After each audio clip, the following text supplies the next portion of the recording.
Subscribe and like. इस scene में दिखाया जाता है कि यूरिची और हमें वो उसका भाई मिचिकासु दिखाया जाता है, जिसमें हमें पता चलता है वो जिस टाइप पैदा हुए थे वो अलग की टाइप था। और फिर वो उनके फादर ने एक ऑर्डर दिया कि यूरिची को मारने के ऑर्डर दिया, तो देखो उन्होंने अपना आपा ही खो दिया और अपने हस्बैंड पर ही अटैक कर दिया। तो जिसके जब जब 10 साल का होगा उसे एक मंदिर भेज दिया जाएगा और एक प्रिस्ट बना दिया जाएगा, और वैसा ही होता है। दोनों ट्विंस ब्रदर को एक दूसरे से दूर रखा जाता है, इसलिए मिचिकासु को मतलब मिचिकासु को यूरिची पर बहुत दया आती थी, और मिचिकासु को हर बार तो प्रॉपर सब कुछ मिला करता था, पर यूरिची को कुछ नहीं मिलता था।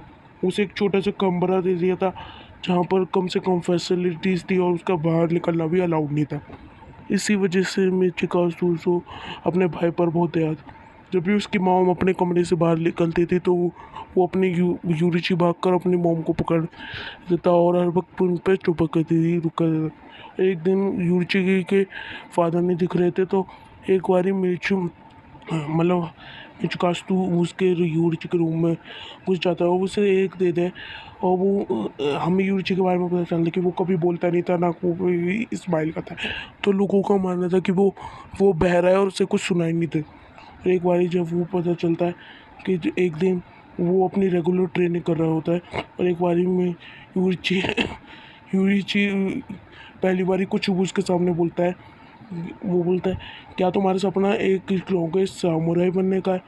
और एकदम से मिचिकासु ये सुनकर बिल्कुल शॉक रह जाता है, और फिर वो बोलता है अरे कहता है कि अरे तुम रेंगोरिस्ट बनोगे तो मैं सेंगिंड्रोकिस्ट बनूंगा। हालांकि मिचिकासु को उससे दया तो आती थी, पर वो कि वो बार बार उसके भागते रहता है इसलिए उस पर दया आती थी, पर वो उससे जेलिस भी करता था क्योंकि वो बार बार एक रोकड़ू बच्चा है, क्योंकि वो बार बार चिपक जाता है जब भी उसके। और एक दिन मिचिकासु को ट्रेनर पर वो आ जाती है दया, तो वो बोलता है एक बारी तुम भी शॉट चला कर देखो। तो वो तो कैसे शॉट पकड़ते हैं, तो कैसे यूज़ करते हैं, तो वो उसे सिखा रहा होता है। यूरिची से बोलता है कि मैं अपनी पूरी पावर यूज़ करूँ और मेरे पर हमला करूँ, तो यूरिची एकदम से उसे मार देता है आराम से। और फिर एकदम से वो देखकर उसका मिचिकासु और उसका ट्रेनर देखकर बहुत ही ज़्यादा मतलब बिल्कुल शौक रह जाता है, और एकदम से वो ट्रेन को गिरा देता है।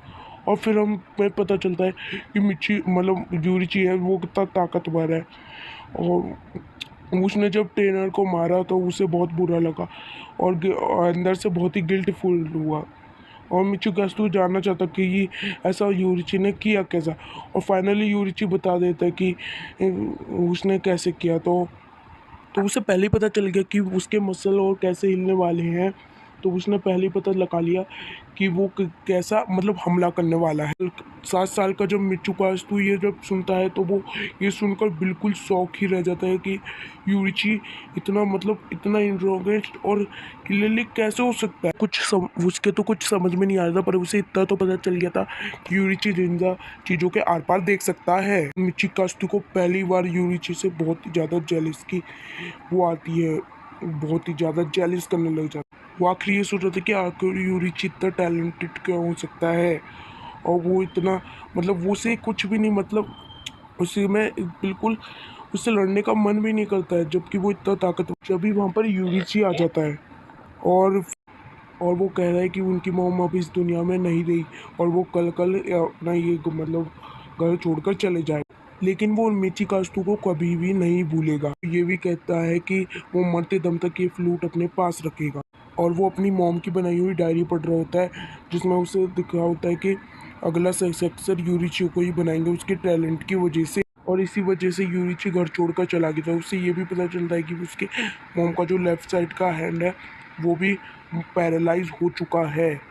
और उससे ये भी पता चलता है कि जब यूरिची जब यूरिची उसके पास इसलिए आता था क्योंकि जब वो जिंदा थी, क्योंकि उनका लेफ्ट साइड पैरालाइज था, इसलिए उन्हें सहारा देने आता था। और जब मिचिकासु को समझ में आता है कि यूरिची डरपोक नहीं था, इसलिए वो इतना समझदार था कि वो उसे पता था कि उसके मम्मी को एक बीमारी तक, और आज तक ये मिचिकास्तु को पता तक नहीं चला, और उससे इतनी जेलसी बढ़ गई कि वो उसे मारना चाहता। और उसके डैड ने इसलिए सोचा था कि वो उसे यूरिची को ही अगला सक्सेसर बनाएंगे, क्योंकि उन्हें एक टेम्पल मारने भी बचा था, पर ये टेम्पल में कभी यूरिची आया नहीं था। और सभी लोग यही सोचने लगे कि यूरिची मारा गया है और उसे किसी ने मार दिया है।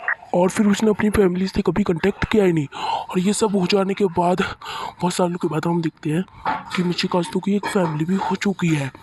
और एक बारी मिचिकास्तु एक डीमन से लड़ने जाता है, और वो जब भी मिचिकास्तु को जब भी मारने वाला होता है, पर जब भी वहाँ पर एकदम से यूरिची की खतरनाक एंट्री होती है, जो आप देख सकते हैं, और वो उस डीमन को एक ही स्लाइस में काट देता है। और फिर हम आगे देखते हैं कि अगले पेज में कि वो अपने भाई से सॉरी मांगता है कि वो इतने दिनों से कहीं खो गया था, मतलब वो कभी कांटेक्ट किया ही नहीं।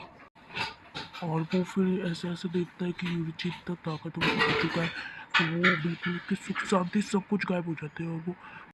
और उसकी जेलसी के कारण मिचिकास्तु अपनी फैमिली को छोड़ देता है, तो और अपने भाई की तरह एक डीमन स्लेयर बन जाता है। और वहाँ पर उसे पता चलता है, और फिर उसे पता चलता है कि यूची ने इन सबको ही ब्रीथिंग स्टाइल सिखाया, नहीं तो वो सब डीमन स्लेयर अपनी रॉ स्ट्रेंथ पर ही डिपेंड रहते। और वो उन्हें यूरिची सिखाता है सन ब्रीथिंग, हालांकि सन ब्रीथिंग इतनी ताकत नहीं है कि कोई सीख।